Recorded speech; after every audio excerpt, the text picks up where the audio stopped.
welcome back to Bookhaven with me, Kim. Today I'm going to be doing the Bagel Book Tag, so stick around.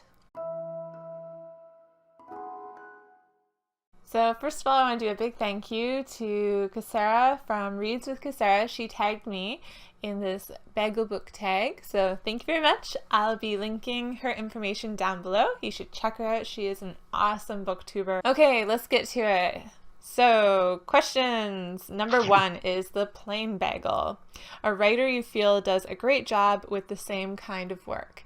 And for this, I would choose Brent Weeks. I think he has a couple different series, and I think he does a really good job of world building and just making you connect with the characters. I'm more of a fan of his Night Angel trilogy than the Lightbringer series, but I think they're both very solid. And next is number 2, the Everything Bagel.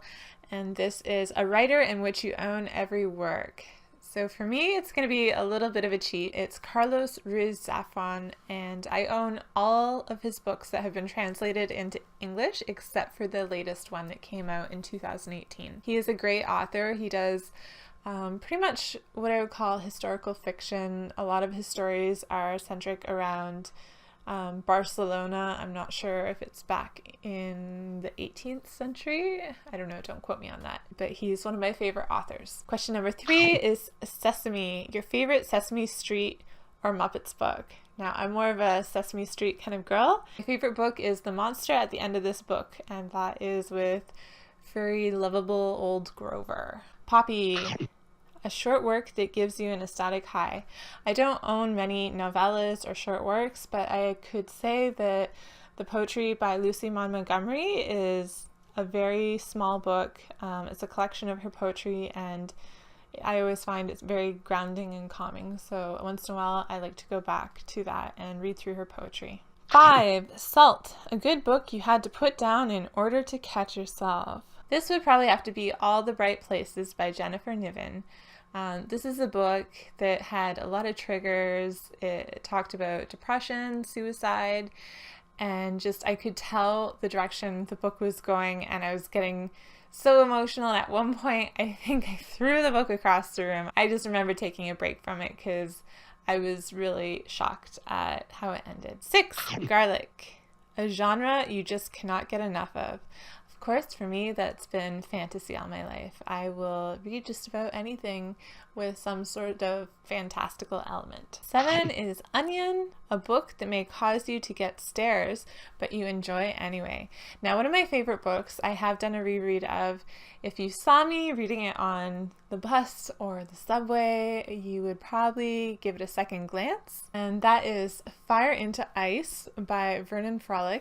This is a book that looks really old. It looks ancient, it looks a little boring, but honestly, it's one of my favorite books. He was a man that worked in the diamond industry in Canada, and he ended up working all around the world in Papua New Guinea and Brazil, and it's just a really fascinating story of his life and his work and the adventures that he went on and his connection with family and everything, and I just love it. But a lot of people look at the cover and kind of cringe.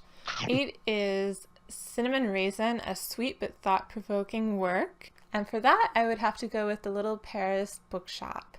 It's a very, very sweet and short book about this older man who runs a bookshop basically out of a boat on the river in Paris, and it has to do a lot with friendships and love and loss, and there are just some really powerful quotes throughout the book. Overall, it's just a very sweet and thought-provoking book with great messages sewn into the story, and I really thoroughly enjoyed it. 9 is French Toast, a writer you are happy to have discovered this past year.